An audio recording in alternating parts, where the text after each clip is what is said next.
Hello everyone, welcome back to my channel Rosera ITI class.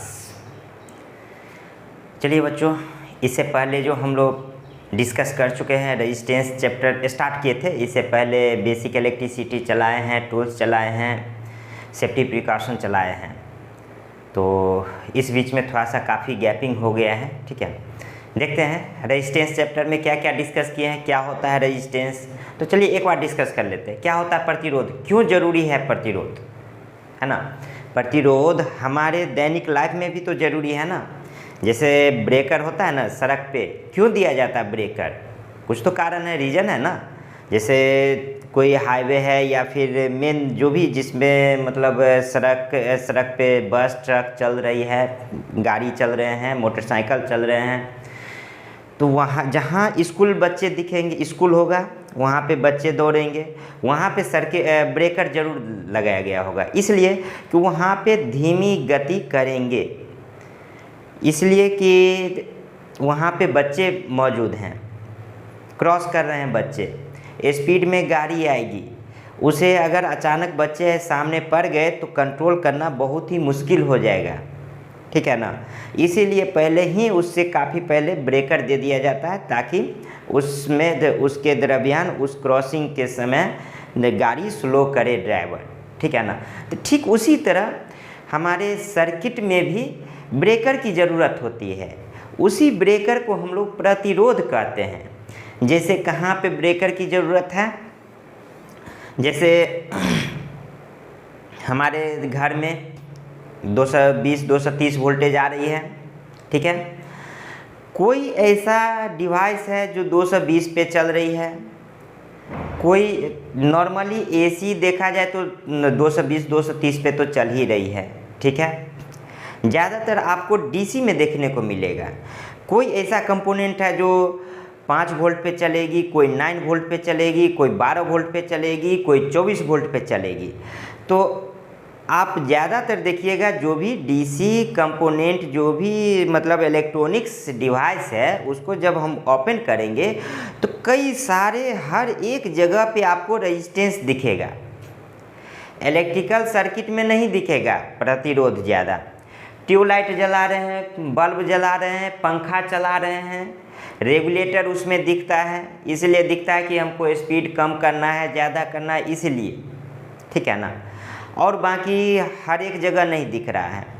वो ज़्यादा दिखता है इलेक्ट्रॉनिक्स कंपोनेंट में। उसमें एक्चुअली होता है कि कोई कंपोनेंट 5 वोल्ट पे वर्क कर रही है, कोई 3 वोल्ट पे कर रही है, कोई 2.2 वोल्टेज पे कर रही है, कोई 9 वोल्टेज पे कर रही है, कोई 12 वोल्टेज पे कर रही है, कोई 24 वोल्टेज पे कर रही है।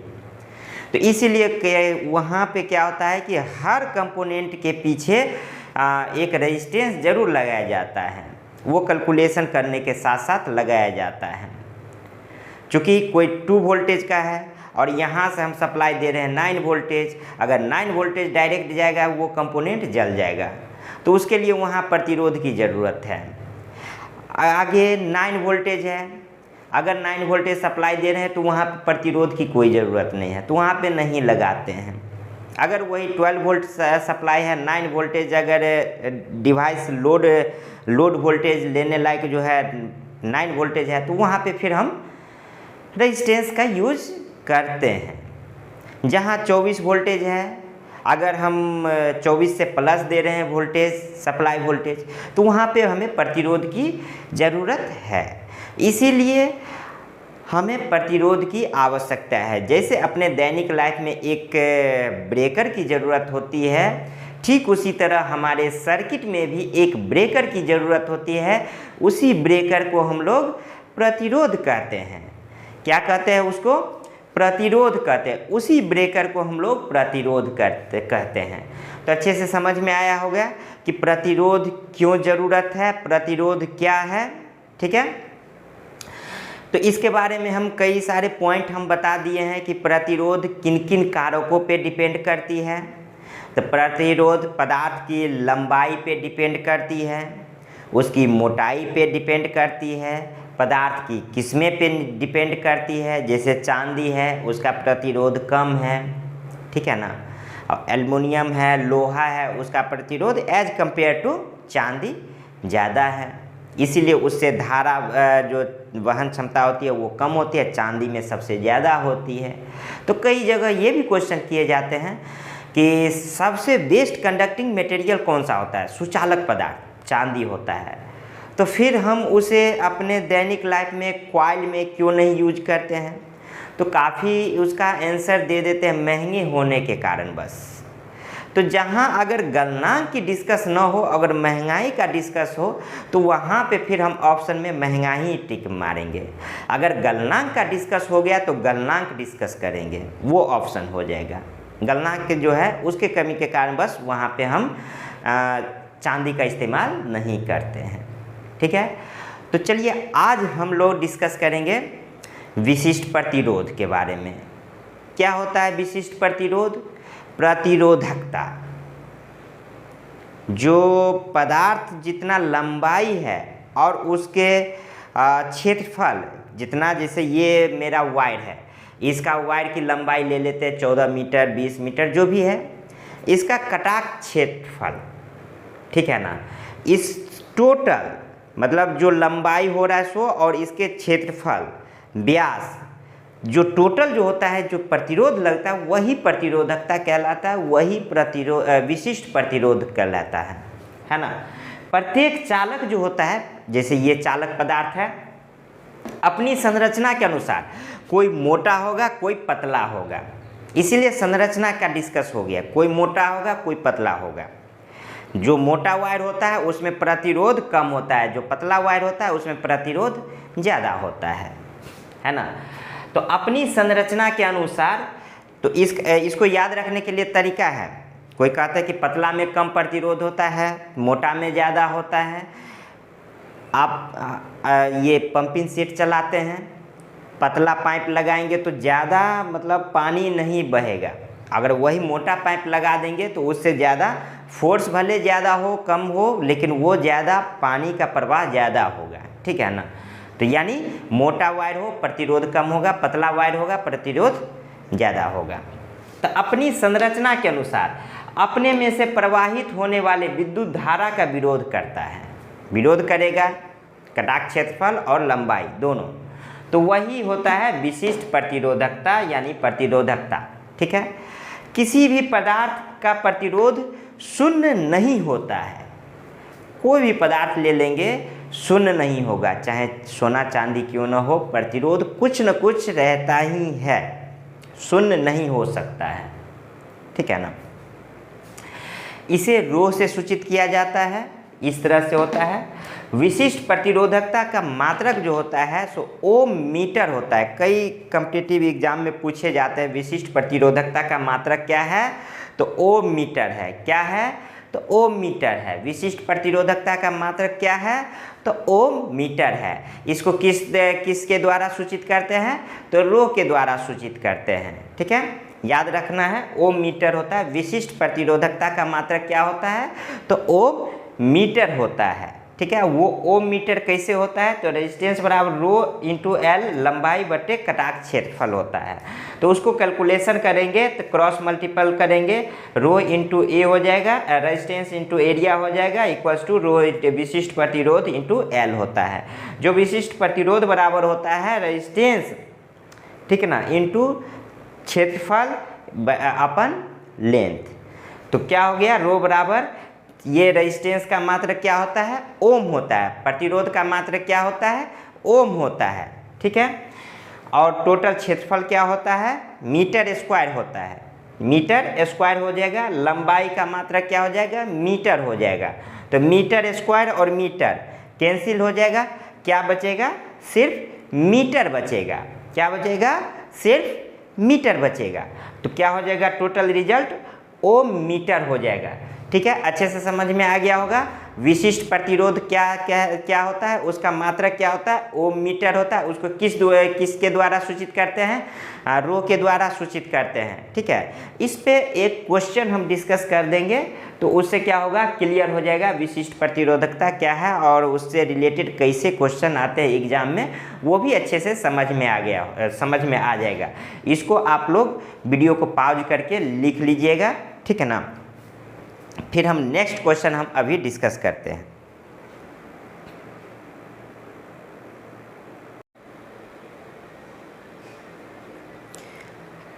चलिए इस पे डिस्कस कर लेते हैं। एक क्वेश्चन है, क्या है क्वेश्चन? एक तार है जिसकी लंबाई दिया हुआ है 14 मीटर, ठीक है ना। कोई एक वायर है जिसकी लंबाई एक 14 मीटर है, ठीक है। यही वायर है जिसकी लंबाई 14 मीटर है, ठीक है। और उसका जो व्यास जो दिया हुआ है, व्यास ये व्यास होता है और त्रिज्या होता है, ठीक है ना। एक वायर है, ठीक है, जिसकी लंबाई दे दिया है कितना? 14 मीटर, ठीक है। लंबाई बराबर 14 मीटर दे दिया है, ठीक है। त्रिज्या होता है यहाँ से, केंद्र से यहाँ तक की दूरी, और व्यास होता है पूरे 2r, ठीक है। व्यास ये होता है, तो व्यास बराबर कितना दे दिया है? d बराबर दे दिया है 0.14 सेंटीमीटर, ठीक है। सेंटीमीटर में दे दिया है। तो यूरे का तार है, तार कोई भी जिसका प्रतिरोध 2.5 ओम दे दिया है, यानी क्या दे दिया है? लंबाई दे दिया है 14 मीटर, व्यास दे दिया है इतना, और रेजिस्टेंस का मान जो दे दिया है वो दे दिया है 2.5 ओम। लेंथ दे दिया है 14 मीटर, ठीक है, 14 मीटर, और व्यास जो दे दिया है 0.5 सेंटीमीटर, ठीक है। इसको हम मीटर में कन्वर्ट कर लेंगे तो क्या हो जाएगा? 100 से भाग दे देंगे, 0014 मीटर हो जाएगा, ठीक है। और इसे हम एक सेकेंड,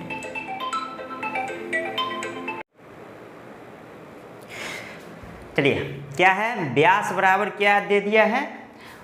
0.14 सेंटीमीटर। उसको क्या किए हैं? मीटर में कन्वर्ट कर दिए हैं। अगर हमको यहाँ पे त्रिज्या, चूँकि क्षेत्रफल निकालेंगे तो पाई r स्क्वायर होता है, ए का मान निकालेंगे ना, क्या होता है? विशिष्ट प्रतिरोध बराबर, देखिए विशिष्ट प्रतिरोध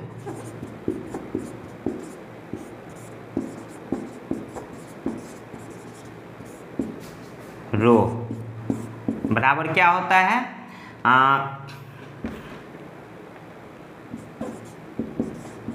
A अपन L। तो रेजिस्टेंस का मान तो दिया हुआ है 2.5 ओम, एरिया होता है पाई r स्क्वायर, ठीक ना। एरिया होता है पाई r स्क्वायर, अपन में लेंथ भी हो गया, लेंथ जो दिया गया है, ठीक है ना। तो ये रेजिस्टेंस का मान हमको निकालना पड़ेगा, सॉरी ये त्रिज्या का मान। तो त्रिज्या का मान निकालने के लिए इतना अपन r बराबर क्या होता है? d/2, यानी 0.0014/2 मीटर हो जाएगा, ठीक है। अब यही मान r का मान यहाँ पुट करेंगे, टोटल मान, और कैलकुलेट करेंगे तो क्या हो जाएगा देखते हैं। r का मान क्या है? 2.5 ओम है, ठीक है, इंटू पाई का मान कितना होता है? 22/7, ठीक है, इंटू r का मान कितना है? 0.0014/2, तो r स्क्वायर है तो 2 बार हो जाएगा, 0.0014 इंटू 0.0014 2 इंटू 2, इतना हो जाएगा ना। अब यहाँ पे L का मान भी देना है, तो L कितना है? 14, तो यहाँ पे 14 दे दिए। अब इसको कैलकुलेट कर देंगे तो क्या हो जाएगा? यहाँ पे एक ये कैंसिल हो जाएगा, ठीक है, सॉरी यहाँ पे दोनों का हम कर लेते हैं, यहाँ पे दशमलव उड़ा देते हैं, तो यहाँ पे क्या हो जाएगा? 2 2 4, 2 2 4, 2 2 4, ठीक है। ये दशमलव उड़ा दिए, ठीक है। ये 14 कैंसिल हो जाएगा, ये क्या हो जाएगा? 7 दूना 14, 2 हो जाएगा, ये 2 कैंसिल हो जाएगा, ठीक है। और ये जो 2 हो जाएगा, ये इधर कैंसिल हो जाएगा, 11 हो जाएगा। तो इधर टोटल कितना हो जाएगा? इधर 2.5 into 11 into 10 to the power कितना हो जाएगा? 2 2 4, 4 दूना 8, -8 हो जाएगा, ठीक है, 8 हो जाएगा, वो मीटर हो जाएगा, ठीक है। इसको और भी आगे सॉल्व कर सकते हैं, आगे जितना भी जो भी आंसर होगा वो निकाल सकते हैं। इसका वैसे आंसर दिया हुआ है 27.5 इंटू 10⁻⁻6 ओम सेंटीमीटर। तो ओम सेंटीमीटर में अगर कैलकुलेट करेंगे तो 100 से मल्टीप्लाई कर देंगे, 100 से मल्टीप्लाई करेंगे तो 100 से मल्टीप्लाई करेंगे तो -2 घट जाएगा तो 6 हो जाएगा, 10⁻⁻6 हो जाएगा। और ये तो ठीक है, सेंटीमीटर में कन्वर्ट किए तो 10⁻⁻6 तो हुई, सही है। ये 2.5 इंटू 11 इंटू 10⁻⁻8 ओम मीटर में आ रहा है और आंसर दिया हुआ है 27.5 इंटू 10⁻⁻6 ओम सेंटीमीटर। इसको हम कन्वर्ट कर लेंगे, 100 से मल्टीप्लाई कर देंगे तो 10⁻�6 मीटर सेंटीमीटर में आ जाएगा। और ये भी सही है, 2.5 इंटू 11 यानी 11 दूना 22, इधर 11 × 5 = 55, 22 और 5 = 27.5 हो जाएगा। ये बिल्कुल सही है, इतना आ गया आंसर। ठीक है, ठीक है। अब देखिए, अब नेक्स्ट हम टॉपिक आएंगे प्रतिरोधों का वर्गीकरण। प्रतिरोध कितने प्रकार के होते हैं, हम अपने लाइफ में कितने प्रकार के प्रतिरोध देख रहे हैं, वो टोटल हम इस पे डिस्कस करेंगे अभी जस्ट। ठीक है ना, ये अच्छे से पहले समझ में आ गया होगा विशिष्ट प्रतिरोध क्या होता है। ठीक है ना, विशिष्ट प्रतिरोध बराबर क्या होता है, रो इंटू क्षेत्रफल इंटू बटे लंबाई अपन लंबाई। ठीक है ना, इसका मात्रक क्या होता है, ओम मीटर, ओम सेंटीमीटर। ठीक है, ओम मीटर होता है। ठीक है, तो हम अब बताने जा रहे हैं प्रतिरोधों का वर्गीकरण।